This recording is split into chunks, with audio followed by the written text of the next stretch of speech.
Libro primero. Configuración general de la contratación del sector público y elementos estructurales de los contratos. Título primero. Disposiciones generales sobre la contratación del sector público.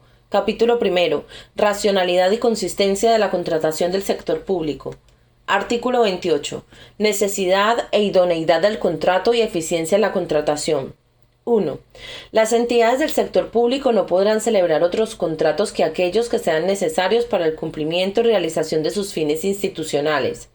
A tal efecto, la naturaleza y extensión de las necesidades que pretenden cubrirse mediante el contrato proyectado, así como la idoneidad de su objeto y contenido para satisfacerlas, cuando se adjudique por un procedimiento abierto, restringido o negociado sin publicidad, deben ser determinadas con precisión, dejando constancia de ello en la documentación preparatoria antes de iniciar el procedimiento encaminado a su adjudicación. 2. Las entidades del sector público velarán por la eficiencia y el mantenimiento de los términos acordados en la ejecución de los procesos de contratación pública, favorecerán la agilización de trámites, valorarán la incorporación de consideraciones sociales, medioambientales y de innovación como aspectos positivos en los procedimientos de contratación pública y promoverán la participación de la pequeña y mediana empresa y el acceso sin coste a la información en los términos previstos en la presente ley. 3. De acuerdo con los principios de necesidad, idoneidad y eficiencia establecidos en este artículo, las entidades del sector público podrán, previo cumplimiento de los requisitos legalmente establecidos, celebrar contratos derivados de proyectos promovidos por la iniciativa privada, en particular con respecto a los contratos de concesión de obras y concesión de servicios, incluidos en su modalidad de sociedad de economía mixta. 4. Las entidades del sector público programarán la actividad de contratación pública que desarrollarán en un ejercicio presupuestario o periodos plurianuales y darán a conocer su plan de contratación anticipadamente mediante un anuncio de información previa previsto en el artículo 134 que al menos recoja aquellos contratos que quedarán sujetos a una regulación armonizada. Artículo 29. Plazo de duración de los contratos y de ejecución de la prestación. 1. La duración de los contratos del sector público deberá establecerse teniendo en cuenta la naturaleza de las prestaciones, las características de su financiación y la necesidad de someter periódicamente a concurrencia la realización de las mismas sin perjuicio de las normas especiales aplicables a determinados contratos. 2. El contrato podrá prever una o varias prórrogas siempre que sus características permanezcan inalterables durante el periodo de duración de estas, sin perjuicio de las modificaciones que se puedan introducir de conformidad con lo establecido en los artículos 203 a 207 de la presente ley. La prórroga se acordará por el órgano de contratación y será obligatoria para el empresario, siempre que su preaviso se produzca al menos con 2 meses de antelación a la finalización del plazo de duración del contrato, salvo que en el pliego que rija el contrato se establezca uno mayor. Quedan exceptuados de la obligación de preaviso los contratos cuya duración fuera inferior a 2 meses. En ningún caso podrá producirse la prórroga por el consentimiento tácito de las partes. La prórroga del contrato establecida en este apartado no será obligatoria para el contratista en los casos en que el contrato se dé la causa de resolución establecida en el artículo 198.6 por haberse demorado la administración en el abono del precio más de 6 meses. 3. Cuando se produzca demora en la ejecución de la prestación por parte del empresario, el órgano de contratación podrá conceder una ampliación del plazo de ejecución sin perjuicio de las penalidades que en su caso procedan, resultando aplicables en el caso de los contratos administrativos lo previsto en los artículos 192 y siguientes de esta ley. 4. Los contratos de suministros y de servicios de prestación sucesiva tendrán un plazo máximo de duración de 5 años, incluyendo las posibles prórrogas que, en aplicación del apartado segundo de este artículo, acuerde el órgano de contratación, respetando las condiciones y límites establecidos en las respectivas normas presupuestarias que sean aplicables al ente contratante. Excepcionalmente, en los contratos de suministros y de servicios se podrá establecer un plazo de duración superior al establecido en el párrafo anterior cuando lo exija el periodo de recuperación de las inversiones directamente relacionadas con el contrato y éstas no sean susceptibles de utilizarse en el resto de la actividad productiva del contratista o su utilización fuera antieconómica, siempre que la amortización de dichas inversiones sea un coste relevante en la prestación del suministro o servicio, circunstancias que deberán ser justificadas justificadas en el expediente de contratación con indicación de las inversiones a las que se refiera y de su periodo de recuperación. El concepto de coste relevante en la prestación del suministro o servicio será objeto de desarrollo reglamentario. El contrato de servicios de mantenimiento que se concierte conjuntamente con el de la compra del bien a mantener, cuando dicho mantenimiento solo pueda ser prestado por razones de exclusividad por la empresa que suministró dicho bien, podrá tener como plazo de duración el de la vida útil del producto adquirido. Asimismo, podrá establecerse en los contratos de servicios relativos a los servicios a las personas un plazo de duración mayor cuando ello fuera necesario para la continuidad de aquellos tratamientos a los usuarios en los que el cambio del prestador pudiera repercutir negativamente. No obstante lo establecido en los apartados anteriores, cuando al vencimiento de un contrato no se hubiera formalizado el nuevo contrato que garantice la continuidad de la prestación a realizar por el contratista como consecuencia de incidencias resultantes de acontecimientos imprevisibles para el órgano de contratación producidas en el procedimiento de adjudicación y existan razones de interés público para no interrumpir la prestación, se podrá prorrogar el contrato originario hasta que comience la ejecución del nuevo contrato y en todo caso por un periodo máximo de 9 meses sin modificar las restantes condiciones del contrato, siempre que el anuncio de licitación del nuevo contrato se haya publicado con una antelación mínima de 3 meses respecto de la fecha de finalización del contrato originario. 5. La duración de los contratos de arrendamientos de bienes muebles no podrá exceder, incluyendo las posibles prórrogas que en aplicación del apartado segundo de este artículo acuerde el órgano de contratación, de 5 años. 6. Los contratos de concesión de obras y de concesión de servicios tendrán un plazo de duración limitado, el cual se calculará en función de las obras y de los servicios que constituyan su objeto y se hará constar en el pliego de cláusulas administrativas particulares. Si la concesión de obras o de servicios sobrepasara el plazo de 5 años, la duración máxima de la misma no podrá exceder del tiempo que se calcule razonable para que el concesionario recupere las inversiones realizadas para la explotación de las obras o servicios junto con un rendimiento sobre el capital invertido, teniendo en cuenta las inversiones necesarias para alcanzar los objetivos contractuales específicos. Las inversiones que se tengan en cuenta a efectos del cálculo incluirán tanto las inversiones iniciales como las realizadas durante la vida de la concesión. En cualquier caso, la duración de los contratos de concesión de obras o de concesión de servicios a la que se refiere el segundo párrafo del presente apartado no podrá exceder, incluyendo las posibles prórrogas de A. 40 años para los contratos de concesión de obras y de concesión de servicios que comprendan la ejecución de obras y la explotación de servicio. B. 25 años en los contratos de concesión de servicios que comprendan la explotación de un servicio no relacionado con la prestación de servicios sanitarios. C.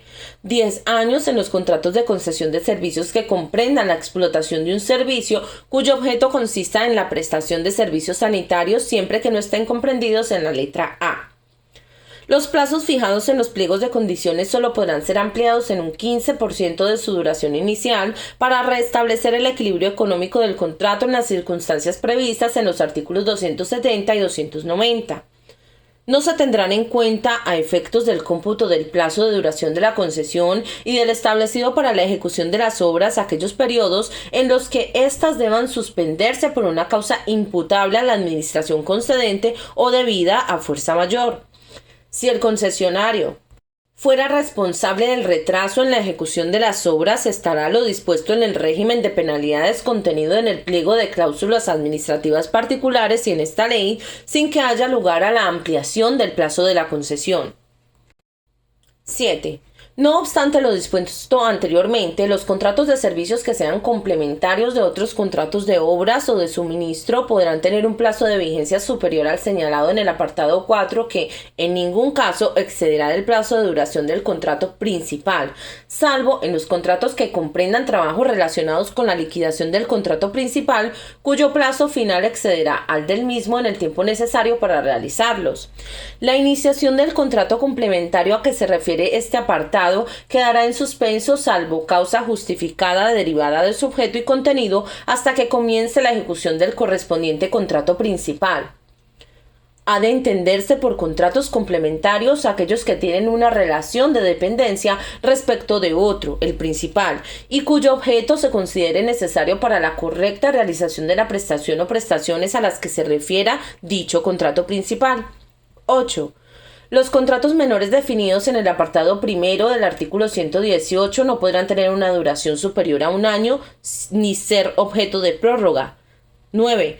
El periodo de recuperación de la inversión a que se refieren los apartados 4 y 6 de este artículo será calculado de acuerdo con lo establecido en el Real Decreto al que se refieren los artículos 4 y 5 de la Ley 2/2015 de 30 de marzo de desindexación de la economía española.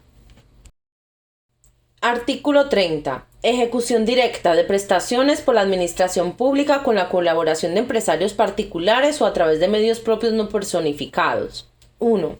La ejecución de obras podrá realizarse por los servicios de la administración pública, ya sea empleando exclusivamente medios propios no personificados o con la colaboración de empresarios particulares cuando concurra alguna de estas circunstancias. A. Que la administración tenga montadas fábricas, arsenales, maestranzas o servicios técnicos o industriales suficientemente aptos para la realización de la prestación, en cuyo caso deberá normalmente utilizarse este sistema de ejecución. B. Que la administración posea elementos auxiliares utilizables cuyo empleo suponga una economía superior al 5% del importe del presupuesto del contrato o una mayor celeridad en su ejecución, justificándose en este caso las ventajas que se sigan de la misma. C. Que no haya habido ofertas de empresarios en la licitación previamente efectuada. D. Cuando se trate de un supuesto de emergencia de acuerdo con lo previsto en el artículo 120. E. Cuando, dada la naturaleza de la prestación, sea imposible la fijación previa de un precio cierto o la de un presupuesto por unidades simples de trabajo. F. Cuando sea necesario relevar al contratista de realizar algunas unidades de obra por no haberse llegado a un acuerdo en los precios contradictorios correspondientes. G. Las obras de mera conservación y mantenimiento definidas en el artículo 232.5. H. Excepcionalmente, la ejecución de obras definidas en virtud de un anteproyecto cuando no se aplique el artículo 146.2 relativo a la valoración de las ofertas con más de un criterio de adjudicación. En los supuestos contemplados en las letras A, B, C, E y F anteriores deberá redactarse el correspondiente proyecto cuyo contenido se fijará reglamentariamente. 2. La fabricación de bienes muebles podrá efectuarse por los servicios de la administración, ya sea empleando de forma exclusiva medios propios no personificados o con la colaboración de empresarios particulares cuando concurra alguna de las circunstancias previstas en las letras A, C, D y E del apartado anterior, o cuando en el supuesto definido en la letra B de este mismo apartado, el ahorro que pueda obtenerse sea superior al 20% del presupuesto del suministro o pueda obtenerse una mayor celeridad en su ejecución. Se exceptúan de estas limitaciones aquellas fabricaciones de bienes muebles que por razones de defensa o de interés militar resulte conveniente que se ejecuten por la administración. 3. La prestación de servicios se realizará normalmente por la propia administración por sus propios medios. No obstante, cuando carezca de medios suficientes, previa la debida justificación en el expediente, se podrá contratar de conformidad con lo establecido en el capítulo 5 del título 2 del libro 2 de la presente ley. 4. Cuando de conformidad con los apartados anteriores de este artículo, la ejecución de las obras o la fabricación de los bienes muebles se efectúe en colaboración con empresarios particulares, el régimen jurídico aplicable a estos contratos será el previsto para los contratos de obras o de suministro en la presente ley. La selección del empresario colaborador se efectuará por los procedimientos de adjudicación establecidos en el artículo 131, salvo en el caso previsto en la letra D del apartado 1 del presente artículo. En los supuestos de obras incluidas en las letras A y B del apartado 1 del presente artículo, la contratación con colaboradores no podrá sobrepasar el 60% del importe total del proyecto. 5. La autorización de la ejecución de obras y de la fabricación de bienes muebles y en su caso la aprobación del proyecto corresponderá al órgano competente para la aprobación del gasto o al órgano que determinen las disposiciones orgánicas de las comunidades autónomas en su respectivo ámbito. Lo dispuesto en el párrafo anterior también resulta de aplicación a los encargos a medios propios personificados regulados en los artículos 32 y 33. Artículo 31. Potestad de autoorganización y sistemas de cooperación pública vertical y horizontal. 1. Las entidades pertenecientes al sector público podrán cooperar entre sí de alguna de las siguientes formas sin que el resultado de esa cooperación pueda calificarse de contractual. A. Mediante sistemas de cooperación vertical consistentes en el uso de medios propios personificados en el sentido y con los límites establecidos en el artículo 32 para los poderes adjudicadores y en el artículo 33 para los entes del sector público que no tengan la consideración de poder adjudicador en el ejercicio de su potestad de autoorganización mediante el oportuno acuerdo de encargo. B.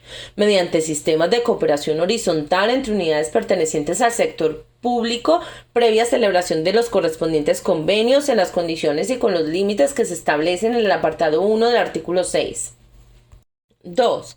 A efectos de lo dispuesto en el apartado anterior, las entidades pertenecientes al sector público podrán en todo caso acordar la realización conjunta de contrataciones específicas. 3. Cuando un procedimiento de contratación se desarrolla en su totalidad de forma conjunta en nombre y por cuenta de varias entidades, éstas tendrán la responsabilidad conjunta del cumplimiento de sus obligaciones. Ello se aplicará también en aquellos casos en que una sola entidad administra el procedimiento por cuenta propia y por cuenta de las demás entidades interesadas. Cuando un procedimiento de contratación no se desarrolla en su totalidad en nombre y por cuenta de las entidades interesadas, éstas solo tendrán la responsabilidad conjunta por aquellas partes que se hayan llevado a cabo conjuntamente. Cada entidad será única responsable del cumplimiento de sus obligaciones con respecto a las partes que lleve a cabo en su propio nombre y por cuenta propia.